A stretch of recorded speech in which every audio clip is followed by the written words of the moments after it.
أعلم فسبحان الذي لا يحصى امتنانه باللسان ولا بالقلم ونشهد أن لا إله إلا الله وحده لا شريك له ونشهد أن سيدنا وحبيبنا ومولانا محمدا عبده ورسوله الذي أرسله بالحق بشيرا ونذيرا وداعيا إلى الله بإذنه وسراجا منيرا. قال الله تعالى في كلامه المجيد وفرقانه الحميد: أعوذ بالله من الشيطان الرجيم. بسم الله الرحمن الرحيم.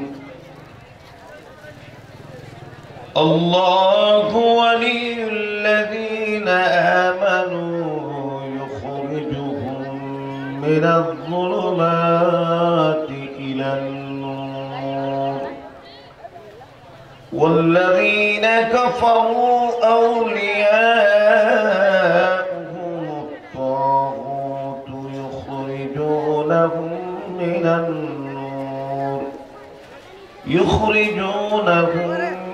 النور إلى الظلمات. صدق الله العظيم. وقال النبي صلى الله عليه وسلم: خيركم من تعلم القرآن وعلمه، أو كما قال عليه الصلاة والسلام.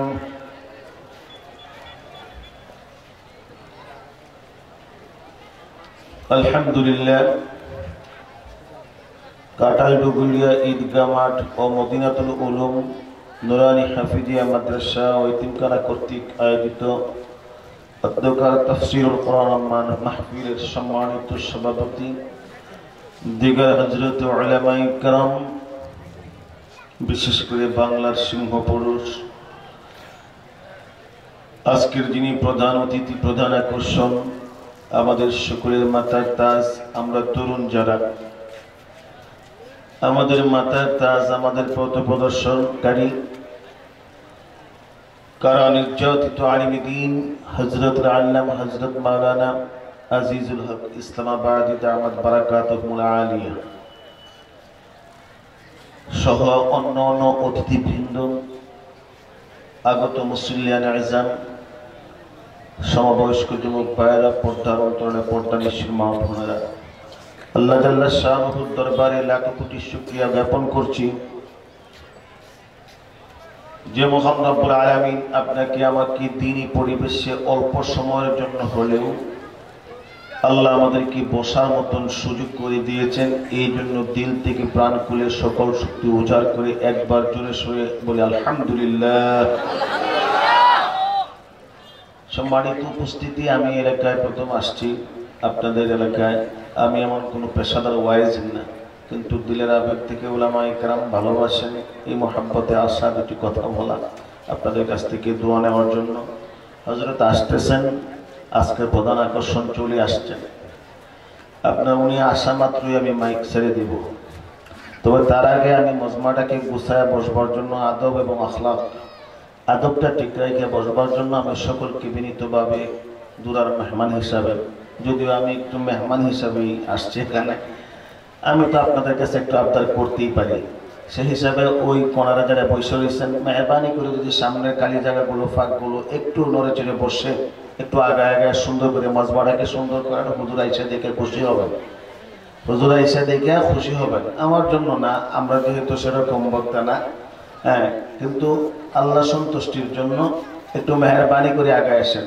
আর যারা বাহিরে প্যান্ডেলের বাহিরে দাঁড়ায় রয়েছেন তাদেরকে দৃষ্টি আকর্ষণ করে বলবো, মেহরবানি করে যদি আপনারা প্যান্ডেলের ভিতরে বসে পড়েন। বসে গেলে আসলে এই মাহফিলগুলো হওয়ার, এই মাহফিলগুলোর প্রথম একটা ফজিলত হইল যে মাহফিলগুলোতে আল্লাহওয়ালাদের সোহবতে আসা যায়, আল্লাহওয়ালাদের সোহবতে আসা যায়, আল্লাহওয়ালাদের চেহারা দেখা যায়। আর এই চেহারা দেখবার জন্য এই মাহফিলগুলো, তাদের চেহারাগুলো দেখতে থাকলেও আল্লাহ তাআলা সগীরা গুনাহগুলো মাফ করতে থাকেন। এই জন্য এখানে কেউ না কোনো বুজুর্গ আল্লাহ তাআলা হয়তো বা আজকে আমাদের দিলের আবেগ থেকে আল্লাহ বসায় দিবেন, না হয় কোনো বুজুর্গ আল্লাহ বানায় নেবেন, কোনো বুজুর্গ আল্লাহ বানায় নেবেন। এতগুলো মানুষের ভিতরে কোনো আল্লাহর ওলি না থাকার কথা না। এই জন্যই আমরা আল্লাহ ওয়ালাদের সোহবতের একটা বিশাল মূল্য, সোহবতের একটা বিশাল মূল্য আছে।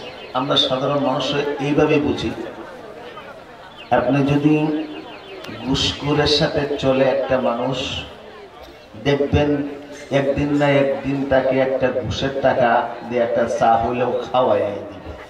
বুঝলেন কিনা জানি না।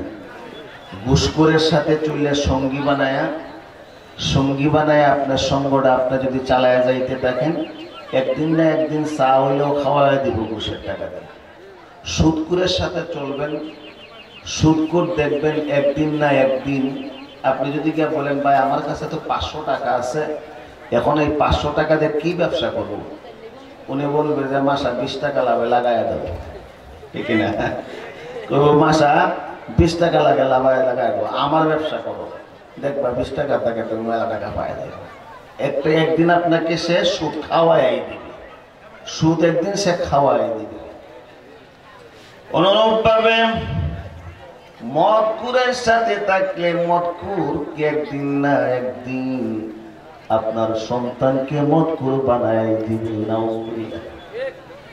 গাঁজাখোর, এমনকি যদি চাখোর, বর্তমানে তো চাখোর মানুষ আমরা কম না, কেন চা খায়, কিন্তু এমন খাওয়াও আছে 50 cup 30 cup 40 cup, 50 cup 30 cup 40 cup, মানে তার কাটলে রক্ত বাড়িত না, চা বাড়িয়ে, বুঝলেন নাই, চা বাড়িয়ে, এমন মানুষও পাওয়া যায়।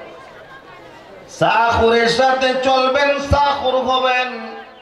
গাঁজাখোরের সাথে চললে গাঁজাখোর হবেন। মদখোরের সাথে চললে মদখোর হয়ে যাওয়ার সম্ভাবনা থাকে, বেশিরভাগ সম্ভাবনা থাকে। ঘুষখোরের সাথে চললে ঘুষখোর হওয়া যায়, সুদখোরের সাথে থাকলে সুদখোর হওয়া যায়, জিনাখোরের সাথে থাকলে জিনাখোর হয়ে যায়। অনেক অভিভাবক আমাদেরকে বলে, সঙ্গ দোষে আমার ছেলেটা খারাপ হয়ে গেছে, সঙ্গ দোষে আমার মেয়েটা খারাপ হয়ে গেছে। এই একটা অভিযোগ আমাদেরকে করে, আমরা তো মাদ্রাসায় পড়াই, অভিযোগরা অনেক গার্জিয়ান এসে, হুজুর ছেলেটা যে গেছে আর পরে আর পড়াইতে পারিনি, সঙ্গ দোষ নষ্ট হয়ে গেছে। কি হয়েছে? চুল কাটে এখন হেয়ার স্টাইল, এবং বিড়ি খাওয়ার লোকের তাইকে বিড়ি খাওয়া শিক্ষা আছে, টেলিভিশন লোকের তাইকে টেলিভিশন শিক্ষা আছে, ঠিক আছে? সঙ্গ দোষে খারাপ হয়েছে কিনা। এই মাহফিলটা সঙ্গওয়ালা একটা মাহফিল, এখানে একটা সঙ্গ দেওয়ার জন্য আসছেন, কিন্তু এই সঙ্গটা কাদের সাথে? আল্লাহওয়ালাদের সাথে। সুবহানাল্লাহ করবেন না? আল্লাহ। সুদখোরের সাথে থাকলে যদি সুদখোর হওয়া যায়, ঘুষখোরের সাথে থাকলে যদি ঘুষখোর বনে যায়, আল্লাহওয়ালার সাথে থাকলে তোমাকে আল্লাহওয়ালা একদিন না একদিন বানায় দিব। আল্লাহওয়ালার সাথে থাকলে, আল্লাহওয়ালাদের সোহবতে থাকলে, সোহবতের বরকতে একদিন না একদিন তুমি আল্লাহ পাওয়ার রাস্তা পাইয়াই যাইব। আর যদি শয়তানের সঙ্গ লও, আর যদি দেখা যায় তুমি অসৎ মানুষের সঙ্গ লও, তুমি বুঝে নিবা তোমার কপালে খারাপই আছে। বুঝতে হবে তোমার কপালে খারাপই আছে। দেখেন তালিমের কিতাব নিয়ে বসছেন হুজুর, তালিম করা হবে, এলান করা হয়েছে। অনেক মুরব্বীরা পর্যন্ত কাজ নাই, কিন্তু এরপর আছে শাস্ত্রলে ঘন্টার পর ঘন্টা বসে থাকবে, চা খাইতে থাকবো, চা খাই সিনেমা দেখবো 3 ঘন্টা, 2.5 ঘন্টা 2 ঘন্টা, এরপরে 5টা চা ও 5টা পান হবে, 50 টাকা বেলছে। ওবে বেটা আগে সিনেমা হলেও তো এত টাকা লাগবে না, এনে একটা ছবি দেখতে দেখতে 50 টাকা বিল, অনায়াসে বিলটা দেয়া দে। তালিমের জন্য টাকা হয়, কিন্তু তালিমে 10 মিনিট বসার সময় থাকে না, চুলকানি উঠে, শরীরে চুলকানি উঠে। বাইরে সাহবত খুব চিন্তা করবেন। সাহবত এমন একটা জিনিস আল্লাহ ওয়ালাদের কাছে গেলে পাওয়া যায়। তারা যদি একবার এক নজর আপনার চেহারার দিকে দিয়ে দেন, একটা এক নজর যদি আপনার চেহারায় পড়ে যায়, একটা এক নজর পড়ার কারণে আপনার জিন্দেগির পরিবর্তন হয়ে যাবে। একটা মাত্র নেক নজর। আল্লাহ ওয়ালাদের কাছে যাওয়ার জন্য বুজুর্গ হওয়ার প্রয়োজন নাই। আল্লাহ ওয়ালার কাছে শুধু করে যাইতে পারে। আল্লাহ ওয়ালার কাছে যাওয়ার জন্য আলেম হওয়ার শর্ত নাই। আল্লাহ ওয়ালার কাছে ঘুষ করে যাবে।